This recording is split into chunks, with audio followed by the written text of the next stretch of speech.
Halo, Assalamualaikum semua. Semoga kita semua dalam keadaan sehat. Baiklah, berjumpa lagi dengan saya Khairunisa sebagai pengampu mata kuliah Sistem Operasi. Kali ini kita akan melakukan pembelajaran secara online. Pertemuan pertama kali ini di sistem operasi, kita akan membahas tentang pengenalan sistem operasi. Pada dasarnya, setiap mesin mempunyai sistem untuk mengoperasikannya. Banyak alat yang kita gunakan sehari-hari menggunakan sistem operasi seperti komputer, laptop, kemudian ada HP, telepon, dan sebagainya. Belum adanya sistem operasi, orang hanya menggunakan komputer dengan sinyal analog dan sinyal digital. Kemudian seiring dengan perkembangan pengetahuan dan teknologi pada saat ini, sistem operasi dengan keunggulan masing-masing. Nah, untuk lebih memahami sistem operasi, maka simak slide berikutnya.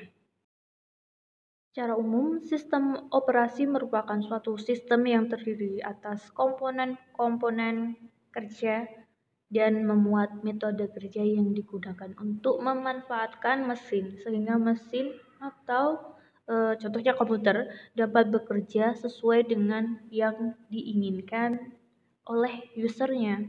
Ini merupakan gambaran dari lapisan sistem komputer dan level pemakai, di mana sistem operasi bertindak sebagai antarmuka antara program aplikasi dengan perangkat keras komputer. Level dari pengguna atau pemakai, setiap lapisan itu berbeda-beda. Program aplikasi hanya digunakan oleh pemakai terakhir atau end user. Kemudian, sistem operasi dan perangkat keras merupakan tugas pemrogram dan pendesain sistem operasi.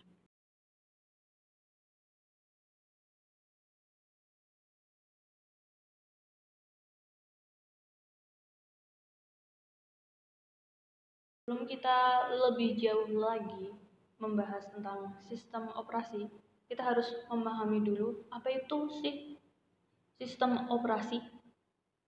Sebenarnya banyak sekali atau beragam tentang definisi sistem operasi, tergantung pada perkembangan zaman dan teknologi. Tapi secara garis besar, sistem operasi bisa diberikan definisi sebagai berikut. Pertama, sebagai sebuah program yang mengatur hardware dan menyediakan landasan untuk aplikasi yang berada di atasnya. Kedua, bertindak sebagai penghubung antara user dengan hardware. Ketiga, bertugas untuk mengendalikan, mengkoordinasi pengguna hardware berbagai program aplikasi, baik bermacam-macam user atau pengguna. Keempat, sebagai kernel, yaitu program yang terus-menerus running selama komputer dihidupkan. Nah, itu tugasnya sistem operasi. Kemudian yang terakhir sebagai guardian. Di sini sebagai pengawal yang menjaga komputer dari berbagai kejahatan komputer. Sistem operasi memiliki 3 komponen utama, yaitu kernel, kemudian file, sama user interface. Kernel sendiri merupakan suatu software yang membentuk sistem dan memiliki tugas melayani bermacam program aplikasi untuk mengakses hardware komputer secara aman dan terkendali. Di sini ada 4 kategori kernel. Nanti kita akan bahas di forum apa aja itu 4 kategori kernel.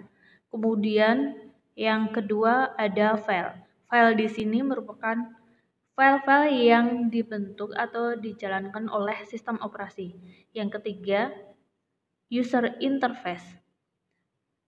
Di sini merupakan Sistem operasi yang memiliki bentuk tampilan yang menjadi interaksi antara user atau pengguna dengan komputer. Ini sudah kita bahas pada semester pertama, yaitu pada mata kuliah Orcom.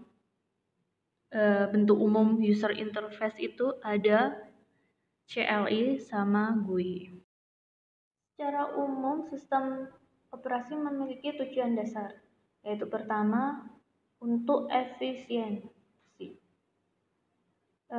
Sistem operasi memungkinkan sumber daya sistem komputer untuk digunakan secara efisien. Yang kedua, kemudahan, di mana sistem operasi membuat komputer lebih mudah dipakai oleh user. Kemudian yang ketiga, kemampuan berevolusi, di mana sistem operasi harus disusun sedemikian rupa sehingga memungkinkan pengembangan yang efektif, kemudian pengujian dan penerapan fungsi-fungsi sistem yang baru tanpa mengganggu layanan yang telah ada. Dari tujuan dasar tadi, sistem operasi bisa dijabarkan sebagai tugas utama sistem operasi. Yang pertama, untuk pengelola sumber daya sistem komputer.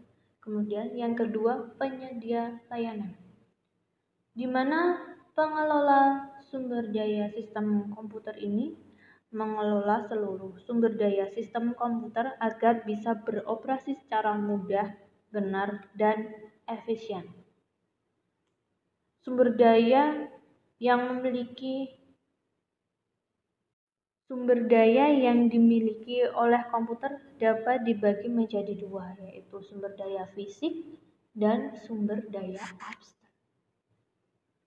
Sumber daya fisik ini sebenarnya sangat banyak. Contohnya perangkat masukan atau input-output, kemudian penyimpanan, penampilan layar, kemudian perangkat memori, dan sebagainya. Sumber daya abstrak ini lebih cenderung pada data dan program.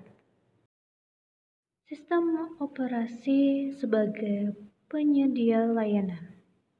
Menurut Stanley, umumnya sistem operasi memiliki layanan dalam bidang pembuatan program, eksekusi program, operasi input-output, pengaksesan sistem, dan deteksi error. Nah, dari bagian komponen sistem komputer, posisi sistem operasi merupakan salah satu komponen utama dari sebuah sistem komputer, di mana user sebagai yang menjalankan program aplikasi. Kemudian ada hardware, di sini menyediakan sumber daya untuk komputasi yang dapat dilihat secara fisik dan dapat disentuh, seperti mouse, keyboard. Kemudian software, di sini software terdapat sistem operasi dan program aplikasi, di mana program aplikasi merupakan software yang menentukan bagaimana sumber daya digunakan untuk menyelesaikan masalah para user.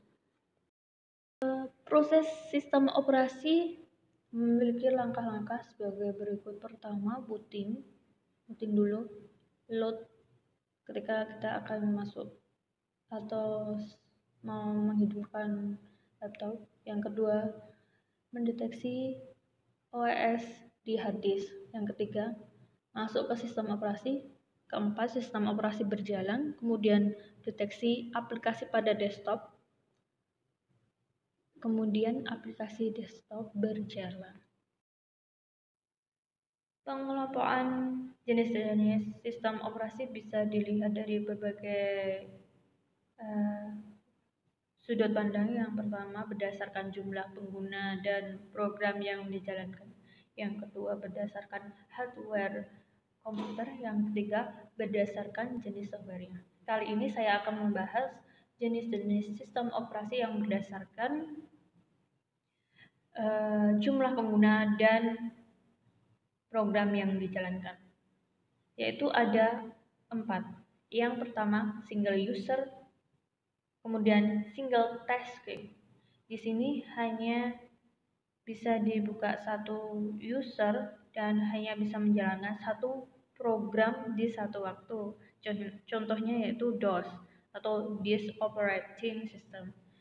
Kemudian yang kedua multi user, kemudian single tasking. Di sini bisa dibuka banyak user dalam satu komputer, namun tiap user hanya bisa menjalankan satu program aplikasi di satu waktu. Contohnya yaitu Novel Network yang menjalankan sistem operasi network berbasis DR-DOS. Yang ketiga, single user, kemudian multitasking. Di sini seperti kita satu komputer dipakai oleh satu user dan dapat menjalankan banyak program sistem aplikasi di satu waktu. Jadi satu komputer itu bisa membuka berbagai macam program. Contohnya Windows, sistem operasi Windows, Mac, terus dan sebagainya. Kemudian multi user, kemudian multitasking, di mana satu komputer dapat dipakai bersama dan banyak user yang dapat menjalankan banyak program di satu waktu. Jadi satu komputer itu bisa diakses banyak user, kemudian programnya juga bisa banyak yang dibuka dalam satu waktu. Contohnya Linux, Unix, FreeBSD, atau Windows dengan aplikasi Citrix MetaFrame. Berdasarkan kategorinya, sistem operasi dibagi menjadi 4, yaitu pertama sistem operasi standalone, kedua sistem operasi jaringan, yang ketiga sistem operasi LCD, yang keempat sistem operasi embedded. Nah, di sini tugas kalian mencari apa itu keempat sistem, kemudian berikan contohnya. Contohnya ya, saya berikan satu clue. Yang pertama itu sistem operasi standalone, di mana sistem operasi ini lengkap yang bekerja pada komputer desktop, notebook, atau perangkat komputer yang bergerak.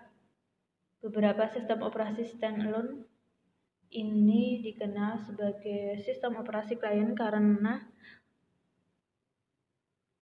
bekerja bersama dengan sistem operasi jaringan. Contohnya yaitu Windows, XP, Windows Vista, macOS, Unix, Linux, DOS. Nah, ini merupakan contoh sistem operasi yang sehari-hari bisa kita jumpai seperti Linux, kemudian Ubuntu, Windows, Mac. Oke, terima kasih atas perhatiannya. Sudah sampai akhir untuk pertemuan pertama ini, perkuliahan secara online. Selanjutnya kita akan masuk ke sesi tanya jawab melalui forum yang sudah saya sediakan di Sekalsa pada pertemuan pertama.